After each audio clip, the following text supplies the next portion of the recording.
Nous avons réuni ce soir dans le foyer de la Chambre des communes la députée libérale Mona Fortier, le député conservateur Alain Reyes, la députée du NPD Anne-Ming Toukouache et la députée du Bloc québécois Monique Posé. Alors, bonjour à tous et à toutes. Bonjour. Bonjour. Première question que je veux vous poser, Mme Fortier, je veux commencer par vous d'abord.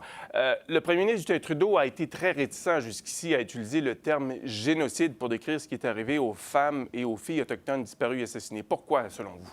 Bien, premièrement, moi, je veux reconnaître tout le travail qui a été fait par la Commission nationale. C'est important, tout le travail, les familles qui ont partagé leurs histoires. Et je pense que le rapport qu'on vient de recevoir, si je ne me trompe pas, il y a 231 recommandations. Il va falloir regarder de près ces 231 recommandations et travailler avec les différents groupes pour mettre en place un plan d'action. Je pense que le premier ministre a été clair lors de ses propos qu'il acceptait les conclusions.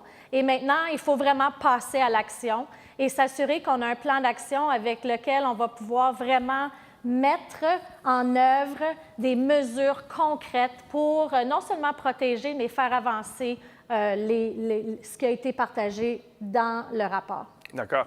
Monsieur Reyes, j'aimerais savoir, vous, comment on devrait s'y prendre pour mettre en œuvre les quelques 200 recommandations qui se trouvent dans ce rapport? Bien, la première des choses, je pense, ça va être de prendre le temps de faire la lecture complète du rapport. C'est un document de plus de 1000 pages, donc 230 recommandations.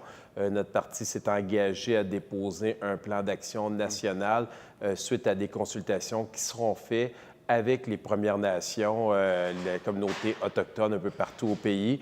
Donc, il va falloir poser des gestes concrets pour ne plus revivre ce que certaines familles, certains individus ont vécu dans le passé. Je pense que c'est une étape importante de notre histoire qu'on a vu défiler. Est-ce qu'on a appris des nouvelles choses? Je pense que ça a minimalement confirmé ce que l'on savait. Et des gestes doivent être pris pour éviter que ces choses-là se reproduisent et surtout que les Premières Nations, les Autochtones un peu partout au pays puissent vivre sereinement à partir de maintenant et avoir les mêmes chances de s'accomplir dans notre beau pays qu'est le Canada, comme tous les Canadiens et Canadiennes. Très bien. Madame Quach, le chef du NPD a été un des rares leaders à dire qu'il est question d'un génocide. Est-ce que vous pensez que c'est un terme quand même qui suscite un peu la controverse? À l'heure actuelle, il y a quand même un débat important à savoir est-ce que c'est véritablement un génocide? Effectivement, Jagmeet Singh l'a reconnu. Nous, on est prêts à reconnaître ce qui a été écrit dans le rapport. Je pense que, en sachant qu'il y a plusieurs milliers de femmes, en fait, des milliers de femmes et de filles qui ont été assassinées et qui sont disparues, qui ont vécu des traumatismes incroyables, c'est de qualifier le niveau de violence à laquelle ces femmes-là et ces filles-là ont dû faire face. Puis je me dis que c'est écrit dans le rapport par les enquêtrices, par les personnes qui ont siégé sur cette commission nationale-là. Donc, à nous de l'accepter, puis de faire en sorte, comme mes collègues l'ont dit, de s'asseoir avec les diverses communautés autochtones du pays pour savoir comment elles veulent qu'on mette en application ces 231 recommandations-là. Surtout, ne pas tabletter ce rapport-là comme plusieurs l'ont été, puis s'assurer que tous les systèmes de justice, les systèmes policiers, d'éducation, permettent aux femmes et aux filles de se sentir en sécurité à la grandeur du pays. Très bien. Madame Posé, il y a eu un rapport distinct qui a été rédigé par la Commission aussi, un distinct pour le Québec. On y pose aussi, je pense que vous allez l'admettre, un regard assez sévère sur le Québec dans ce dossier. Oui, effectivement. Mais avant de répondre à votre question, M. Bellavance, j'aimerais juste saluer le courage des femmes, des familles qui ont brisé le silence et qui ont témoigné à la Commission. Ça ne devait pas être facile. Maintenant, effectivement, il y a un rapport distinct pour le Québec. Je pense qu'avec ce qui s'est passé à Val-d'Or, en particulier, et là, il y a des agressions sexuelles, de la violence et tout ça, je pense que ça a ouvert les yeux du Québec là-dessus. Alors, on peut souhaiter que le rapport qui vient d'être déposé ici à Ottawa, bien, ça ouvre également les yeux du Canada.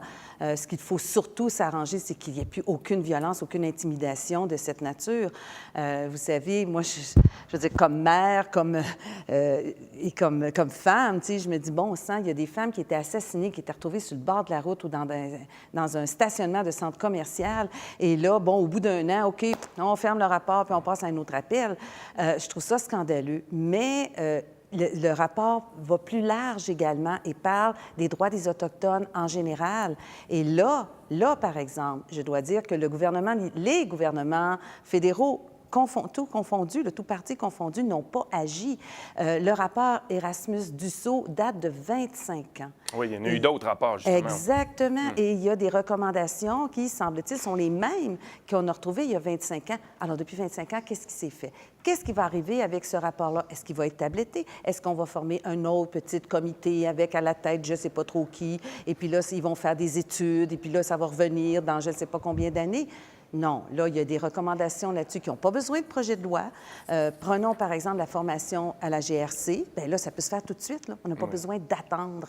Alors, aller chercher les recommandations qui peuvent s'appliquer immédiatement et les faire, agir. Oui. Je veux revenir à vous, Mme Fortier. Justement, il y a une campagne électorale qui s'en vient. Quelle place, pensez-vous, ce rapport va prendre durant la campagne électorale, justement? Parce que Mme Posé y fait allusion, il y a des rapports qui ont été faits dans le passé, mais ça a été tabletté. Quelle place qu'on devrait accorder à ce dossier lors de la prochaine campagne électorale? Bien, je pense qu'il faut prendre ça au sérieux, ce qui a été présenté hier. Je pense que la Commission a travaillé très fort. Présentement, le gouvernement a accepté les conclusions. Il va falloir qu'on passe à l'action. Pour ce qui est du Parti libéral, il va y avoir un plan d'action qui va être discuté, pensé. On ne peut pas juste pas en parler pendant la campagne électorale. Il faut en parler et il va falloir, avec les Canadiens et Canadiennes, s'assurer que ça soit une des priorités. Je pense que ça a été très clair, ce qui a été présenté hier. Et si votre gouvernement est reporté au pouvoir, quelle recommandations pourraient être mises en œuvre rapidement, Mme Fortier? Là, je vous avoue, je ne suis pas dans les détails des 231 recommandations, mais je pense que je reviens encore à un plan d'action concret en collaborant avec les Premières Nations, les Inuits, les Métis et les communautés autochtones pour qu'on ait un plan où on va continuer à avancer ensemble. Je pense que le message a été très clair. M. Reyes, votre parti a aussi pris des engagements fermes dès hier, dès la publication du rapport. Est-ce que vous pouvez détailler davantage ce que vous comptez faire si jamais les électeurs vous confient le pouvoir au mois d'octobre? Bien, clairement, on a déjà annoncé qu'il y aura un plan d'action qui va être déposé, ce que je trouve fantastique. Donc, la question, est-ce qu'il y a des choses qui vont se passer? J'en suis profondément convaincu. Tous les partis politiques fédéraux ont appuyé cette commission dès le début. Je pense qu'il lui a donné toute la légitimité en plus et je ne verrais pas comment un parti politique ne pourrait pas présenter des avenues, des solutions qu'ils auront la responsabilité de mettre en œuvre par la suite. Sinon, je pense qu'ils paieraient chèrement le prix par la suite. Donc, je pense que tout le monde est conscient de la tragédie que ces gens-là ont pu vivre dans le passé. Personne ne veut que ça se reproduise et on souhaite tous, de façon pragmatique, poser des gestes concrets. Quels seront-ils? Je pense que là, on vient de l'avoir, c'est tout chaud, c'est hier. Il y a quelques recommandations, comme ça a été dit par ma consoeur tantôt, qui pourraient être mises en place rapidement. Donc là, ça sera au gouvernement qui est là, mais il reste quand même 3-4 mois. Est-ce qu'on est capable, là, logiquement, dans 3-4 mois que ça se fasse? Je pense qu'il faut aussi prendre le temps de faire la lecture du dossier. Donc, je suis confiant qu'il y a des gestes concrets qui vont être posés, quel que soit le parti qui sera au pouvoir dans 4 mois et demi. Madame Quach, sentez-vous la même volonté politique du côté du NPD? Oui, effectivement. Puis on a aussi parlé de mettre sur pied un ombudsman pour les droits des Autochtones en particulier. Je pense que ça, c'est ressorti assez fort aussi dans à peu près toutes les entrevues qu'on a entendues depuis le dépôt du rapport hier. Puis le NPD s'est engagé à faire en sorte que ça soit une réalité assez rapidement. Je pense que c'est quelque chose que le gouvernement pourrait mettre en place assez rapidement aussi. Pour s'assurer qu'il y ait une instance qui est là pour répondre à ceux qui demandent de l'aide, à ceux et celles qui demandent de l'aide. Puis, comme mes collègues l'ont tous dit, là, on peut plus être dans un statu quo, rester dans le statu quo. On a des recommandations qui datent depuis des années. En fait, j'ose croire que ça fait plus que 25 ans. Là, ma collègue a nommé un rapport, mais ça fait des années que les peuples autochtones réclament des droits et plus de services. Donc, il y a des iniquités flagrantes et il y a de la discrimination. On a parlé de racisme systémique également par le passé. Donc, il faut faire en sorte que ça soit enrayé, puis qu'on mette la main à la pâte, qu'on arrête de prononcer des beaux discours, puis de dire « Ah oui, oui, parler de réconciliation, mais qu'il ne se passe rien en attendant. » Parce que en attendant, il y a des femmes et des filles qui disparaissent, qui sont assassinées, qui vivent dans des violences atroces. Ça ne peut plus continuer comme ça. D'accord. Rapidement, il reste moins de 2 minutes, mais il y a un autre débat qui commence à émerger un peu sur la scène nationale, c'est celui sur l'avortement. Madame Posé, j'aimerais vous entendre là-dessus. Est-ce que vous pensez que ce débat est en train de déraper? Est-ce qu'il y a une tournure inattendue, si vous voulez, à ce débat jusqu'ici? Bien, je vous avoue que quand j'ai déposé la motion, ça s'inscrivait dans l'actualité, dans ce qui s'est passé aux États-Unis. Il y a 6 États qui ont des lois excessivement restrictives sur l'avortement et il y avait M. Pence qui arrivait le lendemain.